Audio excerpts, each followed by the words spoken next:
You see the Unreal Engine 5.2 tech hi demo? Everyone. No. I'm excited to get to show you. We added several new features to the engine.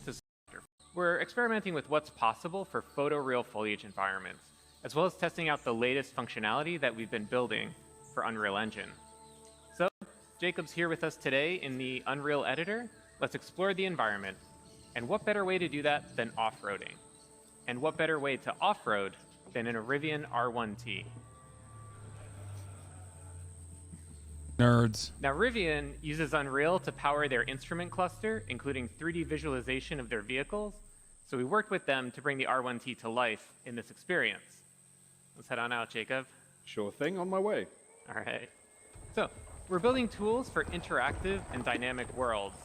So here we have chaos physics simulating rocks that tumble as we drive over them. Leaves bend out of the way. Jesus Christ. And we also added some real-time fluid simulation.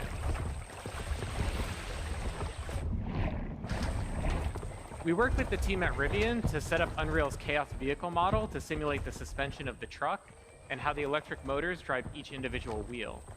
Chaos also simulates how the tires compress and deform, and Metasounds enabled the team to precisely resynthesize the sounds of the electric motors and mix them with the ambisonics of the jungle. Dog, just go outside. The graphics are really good there. Yeah, that would imply me going outside, though, which I don't want to do. Because outside is scary. Also, you can't do half the shit that you're doing in a video game outside. You know what I mean? Too much work. So Rivian provided us with a highly detailed model of the truck, about 71 million polygons that we're able to render in real time thanks to Nanite. Now, the Rivian not only looks incredibly realistic because of Lumen and Nanite, but also its materials. And today, we're introducing Substrate, our new material framework.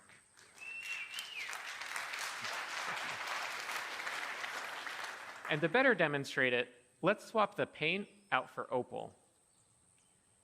Now, of course, you can't order a Rivian with Opal body panels, but Opal was the internal code name for this project, and also a really great demonstration of Substrate's capabilities. This is insane. The base layer models the iridescence, refraction, and reflections that occur inside of an opal. And on top of that is a layer representing the polished surface and how light is absorbed as it travels through that clear layer. This is so insane. Depth. And now we can add back on the dust and dirt layers. And notice how the reflection changes when interacting with the... Chatter, you're a fucking degenerate. You went CSGO skins are going to look crazy. You are such a fucking degen, dog. That's where your mind went? Oh, dog, I can't get the... I can't wait to get a fucking Opal butterfly knife, dude. Dust layer, and that there are no artifacts along the transition from dirt to dust to opal. So Substrate is more expressive, enabling artists to create materials like this with different shading models and compose and layer those materials as they see fit. All right, let's head on out, Jacob. On my way. All right. In terms of performance, Substrate materials that are similar to the current Unreal Engine shading model cost about the same. But now, artists have the... Bro, this literally looks like the hands are fake, but like... This looks like they put like a fake CGI in the real world. Freedom to author more complex materials for extremely detailed use cases, like in cinematics and in film.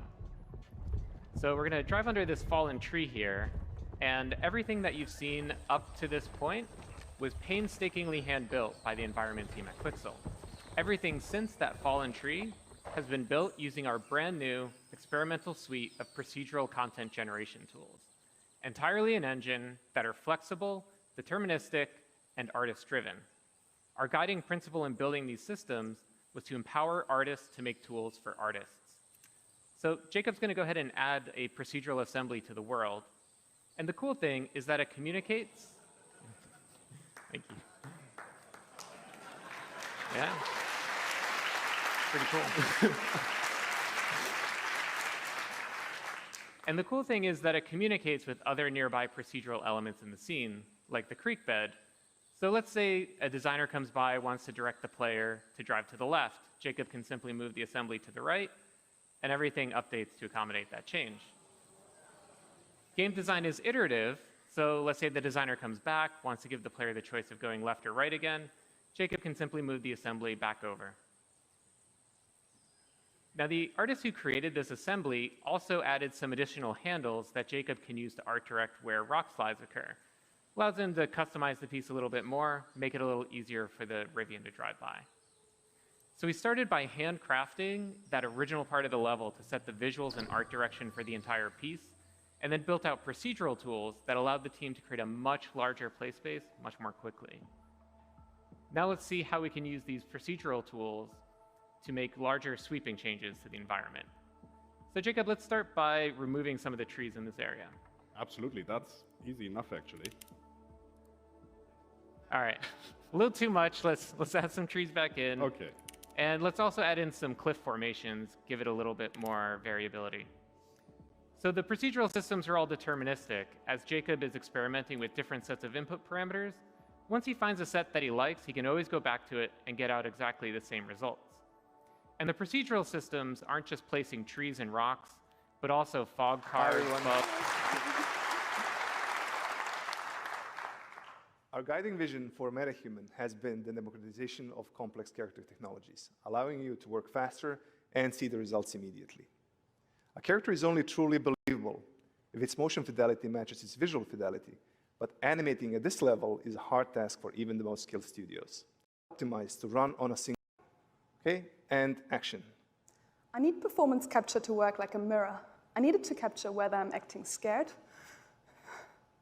or angry. And sometimes, all I need is a look. Cut. Thanks, Mel, that was great. Yeah, you're welcome. Okay. Our technician, John, is currently pulling Mel's performance from the phone onto his machine where everything will be processed locally. We have updated our Live Link Face mobile app to capture all data at the best resolution possible with the device. Metahuman animation.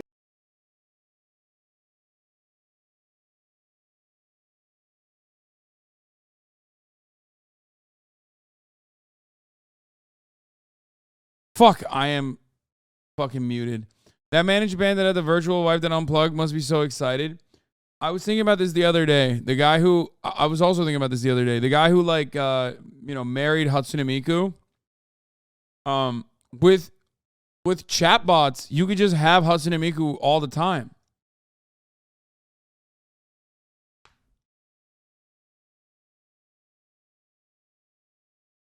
Mel's Metahuman should now be ready in the level. Mel, you excited to see the results? Yeah, can't wait to see it. This is bananas. I need performance capture to work like a mirror. I need it to capture whether I'm acting scared or angry. And sometimes, all I need is a look. That's insane.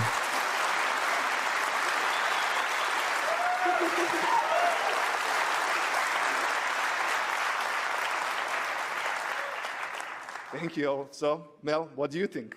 I think it's incredible because it usually Yeah, they're gonna pan away from the screen and be like, it was all CGI actually, including this entire process that you just watched.